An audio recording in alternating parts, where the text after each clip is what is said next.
Yeah, I think that's this. So overview framework cap. Yes.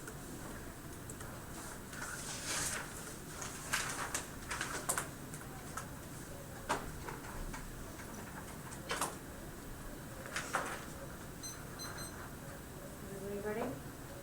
Judges? Do you have one? Yeah. Okay. Go ahead.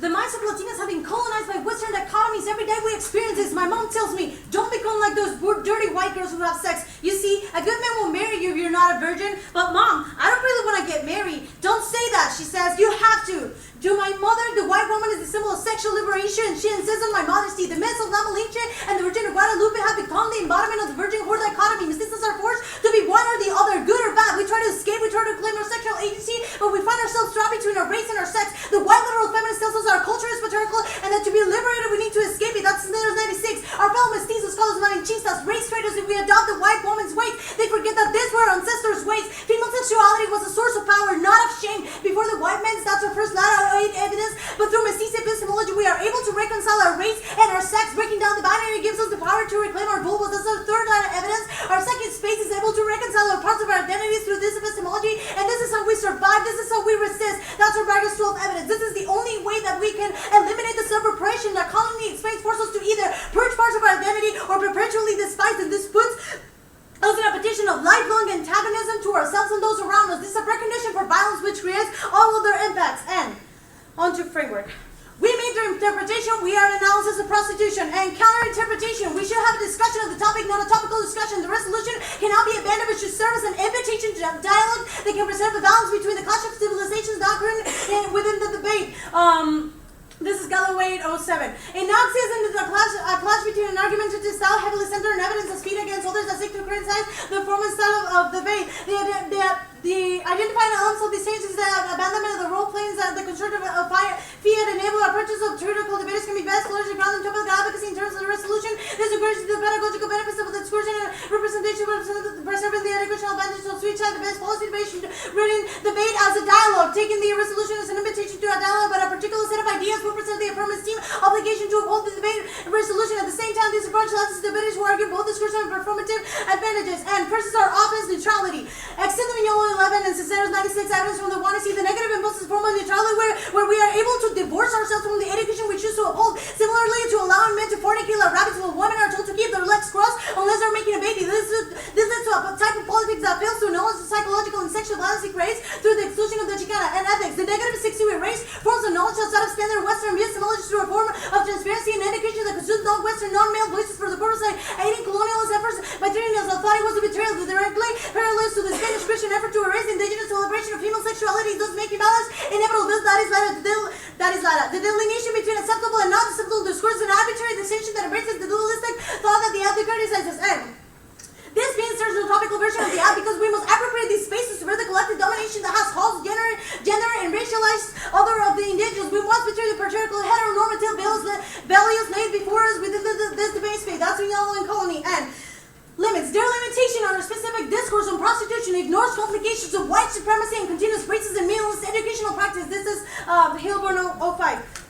Whiteness still suffers a new and radical way of conceptualizing the role of race in education. Although the U.S. literature has paid little or no regard to issues outside North America, I argue that a similar understanding of racism less of the hard recent attempts to understand institutional racism. Although race inequity may be not planned and deliberate goal of the education policy, neither is it accidental. The patterning of racial advantage and inequity is structure and domination, and its continuation represents a form of tactic and intentionality on the part of white power holders and policymakers. It is in the sense that education politics is an act of white supremacy. The most dangerous form of white supremacy is not the obvious and extreme fascistic posturing, but rather the taking for granted regime privilege of white interests that goes unremarked in the political mainstream. And turn, call for fairness and objectives, marginalize the others, and Salazar and this Delgado 92.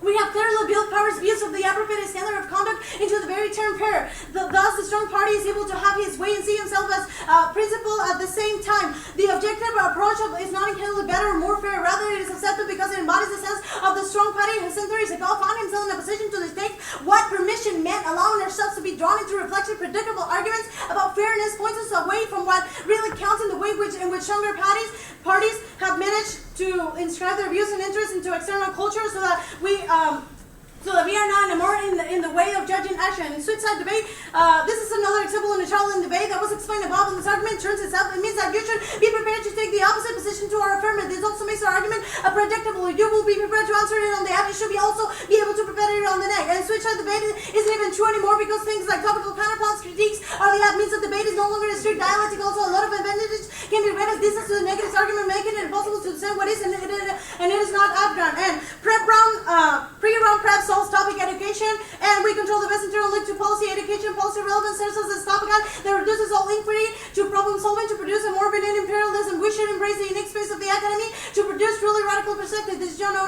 Theory was always for some purpose problem solving, endure the prevailing system by generating suggestions as to how the system could be run more smoothly. Critical theories explain why the system exists in the first place. Policymakers want academics to be problem solvers. The tyranny of policy relevance becomes so dominant that it impairs the space to allow scholars to think about the foundations of prevailing orders in a hostile fashion and cut the card dead onto the cupcake. First, no link. Well, no. Actually, first, we meet the role of the ballot by enacting non-capitalist, marginalized epistemologies, allows us to pursue internalization of Western capitalist values. And onto no link, our argument is not that we should privilege all knowledge that emanates from a particular social location, but that we should think critically with the knowledges that have been legitimized and excluded by coloniality. This is Group 12.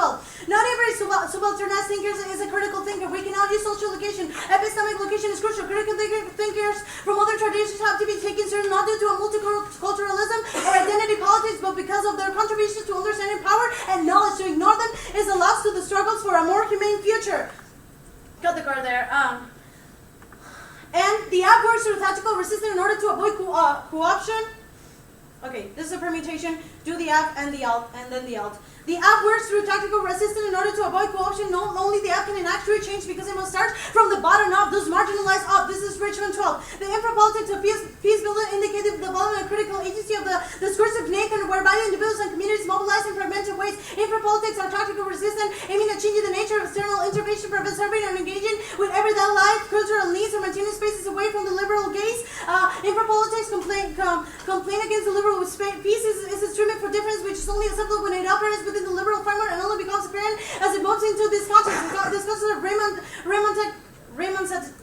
romanticization of the longer for expediency and strategic goals, we refer to the liberal culture of peace building rather than an inequitable engagement and concern with everyday life and local legitimacy. Cut the card dead. And perm, another perm, do both, weaken and enact revolutionary action and destroy sexual binaries. And a discussion of various forms of oppression should not compete for the focus of the scholar. Rather, current ideological confusion prioritizes cooperation and understanding. This is Martinez 2K. To talk about recognizing racism should not be yet another round in the oppression Olympics. We don't need more competition among different social groups. We don't need more comparisons to suffering. We need greater knowledge, understanding, and openness, learning about each other's history and present needs as a basis for working together. Nothing could seem more important as we search for new social change strategies in a time of ideological confusion. New thinking seems to proceed in fits, and it starts to be dodged by a fear of stepping on toes, of feeling threatened, or of losing one's base. There are academics scrambling for one flavor of ethnic studies, fine versus another. And alternative can solve the app only through the combination of sexual and spirituality liberation from the patriarchal colonization being realized. This is layer 08. Chicans can reject the dichotomous contradiction to two figures represented while also redefining both their spiritual and sexuality in ways that are personal and social empowering. If our sexual and spiritual subjects have gone hand in hand, then feminist decolonizing cultural practice will also seriously attend to both in relation to each other. If sexuality and spirituality have been combined for repression, then obviously they have to be combined for liberation. And I'm gonna go for the alpha skip the next RN. The alpha ways extend our colon 2K. The internalization of these dichotomies leads to self-hatred violence, which leads to all other impacts. And even if capitalism is destroyed, the psychic space is left untouched by their criticism. Capitalism falls, but it will come up again because individuals cannot fathom another form of economics. And briefly, it's proven by the idea of the Red Scare, where people lost their shit over the idea of communism becoming a new form of economics. If we cannot conceive it, the North will return this to our second piece of all. No. Skip that part. And that's all. Okay, great. Okay, so what is your method? Our method is utilizing precise epistemology to reinterpret the myths of Liche and original value. Okay, so, but like, how do you go about doing that in the real world of the app? Is psychic violence not a real world problem? No, Like, but what I'm does that saying, look like, like? what is that enacted like? Like, what does that look like? Through How would you mestizo enact that? epistemology. What is we- that? What we- does that look like? Mestizo epistemology means we rewrite these myths. So it's like we look back into history and rediscover these myths as different than what the Western has portrayed them to be. So, you know what I mean? It's like, Okay, but like, so like, what do you do? Like, you go into the library, you rewrite a book or something, and you publish it. Like, what does this look like? Like, how do you? well, What is this your method? discourse right now, it's doing that. Okay, so this conversation does that. Yeah. It starts the process. It starts the process. Okay, so yes. this comes first. This conversation. Yeah, but mestizo epistemology needs to be bring up in academic spaces like debate if we want our methodology. Okay, but essentially, like, this in-round discussion is a starting point It's a starting point. before we can do anything else. Yeah. Okay. I mean, we can't imagine policy without first deconstructing this kind of stuff, right? Because we can't change the way that we think about prostitution if we don't analyze this first. Okay, so how will this conversation then extend outside of this round, like to affect others? Like, Well, the discourse affects you. I mean, I know that everybody who's in it this room, directly yeah. affects me. But Yeah, like, it allows us to it allows us to see, to go back to history and see, look, things weren't like this all the time. Like, prostitution was not considered a dirty sin at some point in time. That allows our psychic imagination to reinterpret the way that we see prostitution today. okay. So it's a start. Yeah. So how long does it take to like solve four-year Connolly evidence? What do you mean? Like, so as soon as we walk out of this round, are Right. those impacts solved for? Like, what? When do we see these impacts? They Well, start in this round. Yeah, it started in this round. Well, for me, as a mestiza, this happens every time I read this, right? Okay. Okay. Yeah. But it's important for me to keep sharing this. Okay. Like, look at our Cisneros cards talk about how everybody who I knew had to go through this process so they can also like reclaim their sexuality. So to me, it's important to share this with other people. Okay. Understandable. All right.